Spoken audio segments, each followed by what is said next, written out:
हाय, ये Facebook live, Twitter live में आप सबका स्वागत है। और ये वो 1 आर्म डिस्टेंस हो नहीं पा रहा था इनसे, तो मास्क लगाया था, लेकिन बात नहीं हो पाएगी। ये आपने मास्क नाक के नीचे क्यों लगाया भाई साहब? भैया मेरे चश्मे में ना फॉग आ जाता है। तो अरे वो आ गया, फायदा क्या हुआ? हटाओ, वो हटा देते हैं। अच्छा, तो हम लोगों ने आज सुबह प्रॉमिस किया था 7-7:30 बजे स्टॉक 2020 में बातचीत निकली ऐसी कि ये रेडिट वाला मामला, ये गेम स्टॉप वाला मामला, ये क्या मामला है, बहुत चर्चा है दुनिया भर में। तो चैनल पे इतना बड़ा डिस्कस हो नहीं पाया। हमने करा था मॉर्निंग कॉल में कई बार, लेकिन वो डिटेल में डिस्कशन हो नहीं पाया था। तो ये प्रॉमिस करा था कि आज सोशल मीडिया में लाइव जाते हैं और वहां पे हम दोनों बातचीत करेंगे। तो आइडिया अच्छा था, हमें भी बातचीत करनी थी, मुझे भी समझना था, आपको भी समझना था ये पूरा मामला क्या है। और मैं नीरज जी इसके बारे में काफी दिन से पढ़ ही रहे थे, तो सोचा सब लोग, आप लोग भी कमेंट भेजते रहिएगा, बातचीत होती रहेगी। तो दरअसल गेम स्टॉप जो है यूएस में लिस्टेड एक कंपनी है। गेम स्टॉप जैसे नाम सजेस्ट करता है, ये ब्रिक एंड मोर्टार वाली बिजनेसेस हैं। वो दुकान, मॉल्स वॉल्स में जो दुकानें ओन करती है, वीडियो गेम टाइप का। वाह, तो ये जो अपन प्ले स्टेशन वगैरह खेलते हैं ना, ये सब ये बेचने का काम करते हैं। उससे जुड़े जो कैसेट्स और ये सब जो होते हैं, गेम स्टॉप वो सब बेचने का काम करती है। अच्छा, इस पैंडेमिक से पहले ही मैं पहले बैकग्राउंड देता हूँ गेम स्टॉप का, उसके बाद हुआ क्या उस पर चर्चा करते हैं। इस पैंडेमिक से पहले ही गेम स्टॉप का धंधा ठंडा पड़ रहा था, ब्रिक एंड मोर्टार ठंडा पड़ रहा था, क्योंकि अमेजॉन जैसे प्लेयर्स जो हैं ऑनलाइन खूब बेच रहे थे। तो लोग वैसे ही थोड़े से बेरिश थे। और पैंडेमिक के बाद हुआ क्या कि मॉल्स वॉल सब बंद, फुटफॉल खत्म, तो बेरिशनेस बढ़ रही थी। गेम स्टॉप कह रहा था 5000 स्टोर्स हैं, कई सारे स्टोर्स हमें बंद करने पड़ेंगे। इस तरह का मूड माहौल था।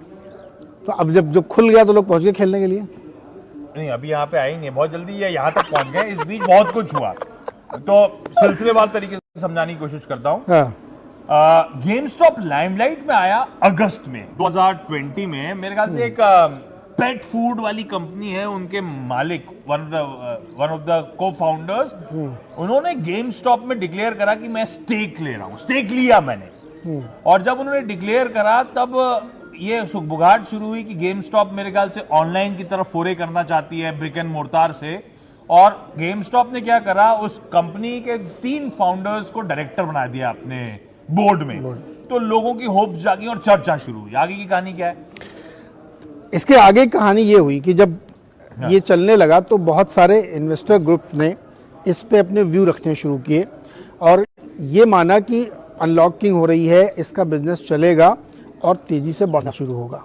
अच्छा, अब उसमें एक बड़ी इंटरेस्टिंग चीज ये है कि बहुत सारे रिटेल इन्वेस्टर, छोटे इन्वेस्टर्स के बीच में ये डिस्कशन होने लगा। पहले शुरुआत में बहुत चर्चाएं होती थी कि अरे एक, अब गेमिंग की पूरी दुनिया में आपने नाम कितने बड़े बड़े सुने होंगे, तो ये उनको लगा कि ये गेमिंग का बिजनेस है। तो इस पे पहले चर्चा शुरू हुई और तरह तरह की इसमें प्रोजेक्शंस दिए गए कि अब अनलॉक हो रहा है, बिजनेस बढ़ेगा, रुपया बढ़ेगा।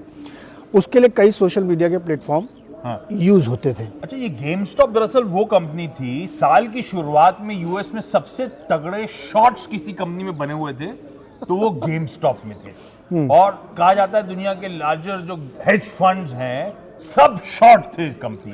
शॉर्ट इसलिए थे कि गेम स्टॉप का धंधा वैसे ही पैंडेमिक से पहले ठंडा पड़ रहा था, और पैंडेमिक के बाद तो तस्वीर सब जानते थे ब्रिक एंड मोर्टार की क्या थी। तो सबसे ज्यादा शॉर्ट्स इसमें बने हुए थे।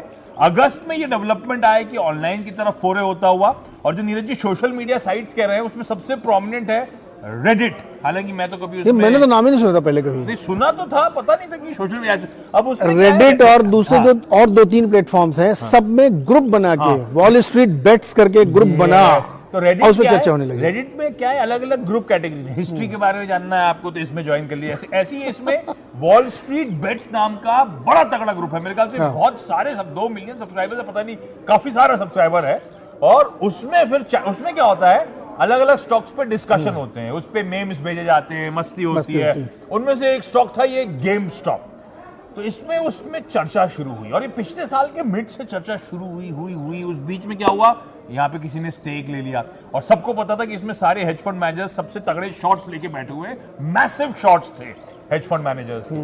जब ये चैटर शुरू हुआ ना, तो ये रिटेल मोबिलाइजेशन की कहानी बनी, और उसके बाद इसमें डिसाइड हुआ कि इसमें खरीदारी करी जाएगी। तो वो इतना बड़ा huge people started buying game stop का स्टॉक। अब उससे क्या हुआ, एक तो वैसी इक्विटी छोटी थी गेम स्टॉप की, उसमें बहुत मैसिवली लोग शॉर्ट्स थे, कॉल्स वगैरह शॉर्ट्स करके बैठे हुए थे, और ऊपर से क्या हुआ, रिटेल की बाइंग शुरू हुई। तो जो शॉर्ट्स सबके सब स्क्वीज होना शुरू हुए हेज फंड मैनेजर्स, तो वो कवर करने आना शुरू हुए। रिटेल खरीदे चले जा रहा था, स्टॉक फ्लोट में ज्यादा है नहीं, तो तवज्जो और स्टॉक में तेजी और बढ़ती चली गई। इसमें एक बड़ा दिलचस्प वाकया ये है आशीष की डिबेट इस बात पे कि शॉर्ट करें या ना करें, या लॉन्ग करें ना करें, रिटेल इन्वेस्टर के खिलाफ आप क्यों शॉर्ट कर रहे हैं। डिबेट इसमें ये हो रही है कि क्या इस तरीके के मूवमेंट को रिस्ट्रिक्ट करना चाहिए रेडिट की तरफ से, रॉबिनहुड की तरफ से, वो लोग क्यों हमें रोक रहे हैं। नहीं तो अब हाँ, मैं उस पर भी बड़ा इंटरेस्टिंग है। अब इसमें क्या हुआ, ये स्टॉक वो स्टॉक बन गया, इतनी चर्चा क्यों हो रही है, क्योंकि ये स्टॉक दुनिया में सबसे ज्यादा वॉल्यूम्स करना शुरू कर चुका है ऑफ लेट। इस स्टॉक में कहानी पलटी, पिछले हफ्ते भर से चर्चा बढ़ गई, इसीलिए क्योंकि एलॉन मस्क साहब ने भी वो रेडिट की चैटर बॉक्स को ट्वीट कर दिया, आपको याद होगा, गेम शॉक के नाम से हैशटैग करके उन्होंने ट्वीट कर दिया। उनका ट्वीट करना था और दुनिया जाग गई इस खबर को लेकर, और ये स्टॉक इस साल ऑलरेडी 900% का उछाल।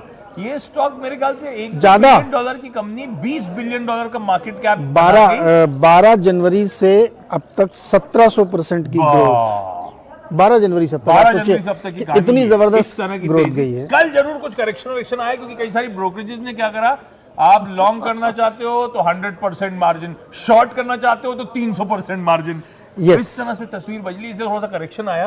लेकिन ये वो कहते हैं ना, छोटे शेयर धारकों का मोबिलाइजेशन का perfect example. Hedge fund manager से दुनिया भर में चिढ़ होती है। जो एलन मस्क साहब है, उन्होंने डिस्कॉर्ड का भी एक अपने ट्वीट में जिक्र कर दिया। लोगों का ये भी तो नहीं है कोई, क्योंकि डिस्कॉर्ड एक सोशल मीडिया प्लेटफॉर्म है।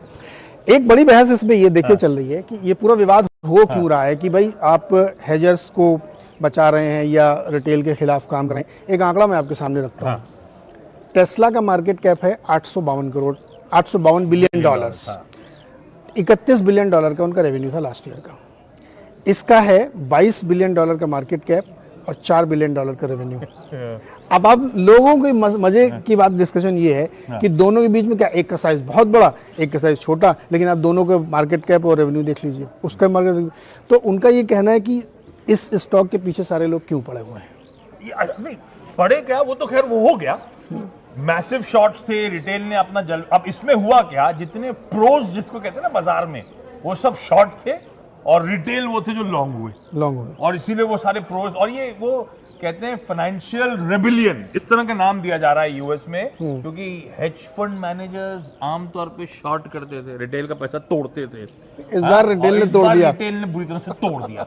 मैं एक ऐसी परसों पढ़ रहा था कि $5 बिलियन के आसपास 2-3 फंड से मिलकर लॉस कर दिए, क्योंकि उन्हें कवर करनी पड़ गई अपनी पोजीशन। तो इसीलिए हिस्ट्री क्रिएट हो गई कि किस तरह का फाइनेंशियल रेबिलियन रिटेल की तरफ से आया और कैसे वो शॉर्ट फंड मैनेजर्स को हमने स्क्वीज कर। अच्छा, इसका इम्पैक्ट दूसरे जगहों पड़ा। जिन हेजर्स के 5 बिलियन टूटे, उन्होंने बाहर दूसरी जगह अपने पोजीशन काटी, तो उसका इम्पैक्ट वहां भी पड़ा, क्योंकि आपने वहां पोजीशन स्क्वायर ऑफ करी, क्योंकि यहां आपको लॉस कवर करना था। और जितना आप शॉर्ट स्क्वीज करेंगे उतना और ये ऊपर ले जाएंगे। तो कल जब इसमें दिक्कत क्या हो रहा है, झगड़ा ये हो रहा है कि रॉबिनहुड ने क्यों थोड़ा रिस्ट्रिक्शन लगाया। रॉबिनहुड क्या है? रॉबिनहुड ऐप, जिसके जैसे अपने आप नाम ले रहा हूँ, उसको कोई लेना देना नहीं, जैसे अपने आप जिरोधा है, वैसे रॉबिनहुड नाम ले रहे हैं। तो उस पे भाई आप मेरी पोजीशन लेने से मुझे क्यों रोक रहे हैं, या जो रेडिट है वो हम लोगों को उस रिस्ट्रिक्शन क्यों लगा रहा है कि आप लोग इस पर चर्चा नहीं कर सकते, 50% गिरा। मजे की बात ये कि आफ्टर मार्केट वो रिस्ट्रिक्शंस कम किए गए तो फिर ऊपर गया। अब ये जो दोनों तरह से चल रही ना खेल, ये इंटरेस्टिंग है। कब खत्म होगी, एनीबॉडी खत्म होगी। और गेम स्टॉप ऐसा स्टॉक हो गया कि बाइडेन साहब के एडमिनिस्ट्रेशन के ऑफिशियल्स, यूएस एसईसी, जैसे हमारे यहाँ सेबी है वैसे यूएस एसईसी वहां पर है, उन तक के बयान आ रहे हैं अलग अलग तरीके से, सब इस चलनी मॉनिटरिंग चल रही है। हाँ सब। अब वो यूएस एसईसी की चेयरमैन साहिबा का तो मैं स्टेटमेंट पढ़ रहा था, हम ऐसे सोशल मीडिया चैटर्स जहां पे एक्सेसिव होंगे, हम उन स्टॉक्स पे टेम्पररी होल्ड लगाने की तैयारी करेंगे, इस तरह से व्यूज आने लगे। तो लोग सवाल उठा रहे हैं, एक बार जब रिटेल का पैसा बना तब आपको दिक्कत हो रही है, गई दुनिया, और हेज फंड मैनेजर माल तोड़ते रहते थे, तो आपको कोई प्रॉब्लम नहीं, तब कोई बात नहीं। और अभी जो एसईसी के बाइडेन साहब के जो हेड बनने वाले हैं ना, उसमें वो तो बहुत सख्त है इस मामले में। अच्छा, तो आगे जाते हुए इसमें क्या टर्न लेगा मुझे नहीं पता, लेकिन ये जो एक डिबेट अब शुरू हुई है कि भाई क्यों आप इतना रिस्ट्रिक्शन लगा रहे हैं, क्यों आप रोक रहे हैं। एक और इंटरेस्टिंग फैक्ट है, कल ही एक रॉयटर्स की खबर पड़ी, गूगल करिएगा, इंडियन इन्वेस्टर्स भी जो डायरेक्ट यहाँ से वहां एक्सपोजर लेते थे, वो भी लगे हुए हैं इसमें, रिटेलर्स। हाँ, कुछ फंड मैनेजर ने ट्वीट करा भी है इस कि तरह से। उनके भी पैसे वहां लगे हुए हैं। उन्होंने भी कईयों ने बनाए हैं, ऐसा बनाए कहा जा रहा है। और जिन्होंने बनाए तो फिर आप व्हाट्सएप ग्रुप्स की चैटर सुन के तो स्टॉक ले रहोगे, फंडामेंटल तो जस्टिफाई नहीं करते थे, नहीं करते, ये तो चैटर था। अब इससे कई सारी सीख हैं। एक कि रिटेल मोबिलाइजेशन का कमाल देखिए, हाँ, अगर रिटेल मोबिलाइज हो जाए तो हेज फंड को भी नानी याद दिला देगा। याद दिला देगा। दूसरा, हाँ, हम फंडामेंटल्स की बात करते हैं, फंडामेंटल से इंपॉर्टेंट फ्लोज होते हैं। यस, ये परफेक्ट एग्जांपल है उस बात का। Yes. काहे कि फंडामेंटल्स अगर फ्लोज साथ दें, फ्लो साथ तो दे, सवाल में उठाइए बाजार की रैली पे जब फ्लोज है तो, फ्लोज है तो। है ना। और आप सोशल मीडिया की भी पावर देखिए कि सोशल मीडिया की पावर, उस जहाँ पे ये डिस्कशन हो रहा था रेडिट में, डिस्कवर्ड में, उसकी डिस्कार्ड की में, उसमें कितना पावर की देखिए, लोग एकजुट हो गए और उसमें अब गैंग बन गए हैं, दो, एक रिटेल गैंग है और एक इधर इंस्टीट्यूशनल गैंग है, दोनों के बीच में युद्ध चल रहा है। और उस युद्ध में कौन जीतेगा पता नहीं, लेकिन अब तक जो नुकसान उठा चुके हैं, लग रहा है हार उनकी हो रही है, क्योंकि वो बहुत बुरी तरह से नुकसान कर रहे हैं। और जितना स्क्वीज आप शॉर्ट करेंगे और आप ऊपर ले जाएंगे। अजीब, और इसीलिए वो चले जा रहा है, कोई इलाज ही नहीं उस चीज का। तो इसीलिए वो हॉल्ट करने की ट्रेडिंग, इसीलिए वो मार्जिन बढ़ा के कैसे ना कैसे रोकथाम करने की कोशिश कर रहे हैं, लेकिन बड़ा कैश 22 सिचुएशन में फंस गया मामला।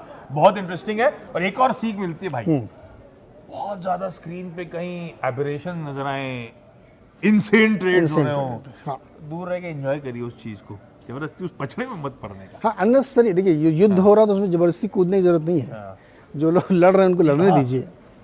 तो बड़ा इंटरेस्टिंग स्टोरी थी गेम स्टॉप की, इसीलिए दुनिया भर में चर्चा हो रही है इसकी। ऐसा कभी हुआ नहीं था, एक प्रेसिडेंट सेट कर रहा है अपने आप में। और इस मेरे ख्याल से जब ये स्टोरी पूरी खत्म हो जाएगी ना, उसके बाद पक्का इसको लेकर एड्रेस करने के लिए इंस्टीट्यूशंस कुछ ना कुछ, वो क्या कहते हैं, चेक्स एंड बैलेंसेस लगाएंगे। और इसके बाद ये भी देखा गया कि बहुत सारे जो स्क्रीन्स हैं उसमें कहाँ है, तो 5 और ऐसे स्टॉक ढूंढे गए हैं जहां मैसिव शॉट्स बने हुए हैं, सिमिलर स्टोरी शॉट्स बने हुए हैं। अभी वहां पे ये पूरा पलटना वाला खेल नहीं शुरू हुआ है, लेकिन लोगों ने आइडेंटिफाई कर लिया कि अच्छा यहाँ भी मैसिव शॉट है, तो वहां पे ऐसा हो सकता है। लेकिन शायद अब चूंकि SEC बहुत एक्टिव हो गया है, नजर बनाए हुए, तो वहां ना हो। लेकिन आप अभी गूगल करिए तो आपको ये सब स्टोरीज मिलेंगी। 5 और ऐसी कंपनियां जहां पे हेज फंड्स ने मैसिव शॉट्स बनाए हैं, तो वहां पे भी ये खेल पलटने की तैयारी है। हमारे देखिए शॉट्स का डाला कुछ नहीं कर रहा है, हमारे ऐसे एग्रेसिव भी नहीं होता कुछ, लेकिन ये सिर्फ एक सीख थी, इंटरेस्टिंग होप था। ऐसा हो रहा है ग्लोबली, हमें और आपको जानने की जरूरत थी। जब हम लोग मार्केट एक्टिवली ट्रैक करते हैं तो हमें देखना चाहिए दुनिया में इस तरह के एग्जाम्पल्स भी सेट हो रहे हैं। तो इससे वो बेसिक आइडिया था कि उसको समझाया जाए। आपको समझाने के चक्कर में हम दोनों ने बातचीत में कुछ और भी समझ लिया, हमारे लिए भी अच्छा हो गया। तो ये हम लोग वहां बैठ के बात करते हैं, हम लोग यहीं पीछे बैठते हैं। अच्छा हुआ कि आपके साथ खड़े होकर बातचीत कर ली। ऐसी कुछ और इंटरेस्टिंग हुआ करेगा तो कोशिश करेंगे इस प्लेटफॉर्म के चैनल पे ना इतनी लंबी बात करना बड़ा मुश्किल काम है।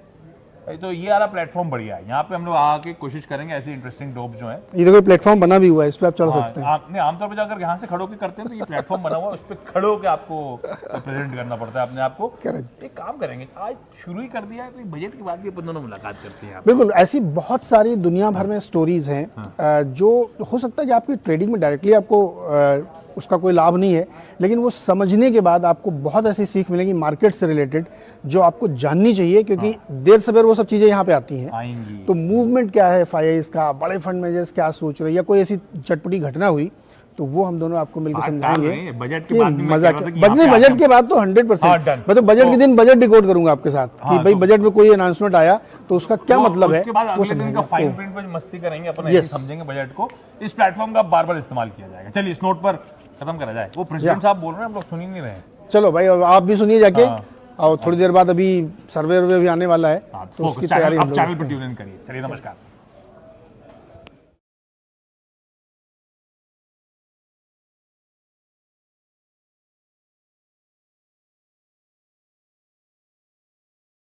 फ्रेंड्स मिलते हैं अगले वीडियो के अंदर, जब तक के लिए गुड बाय।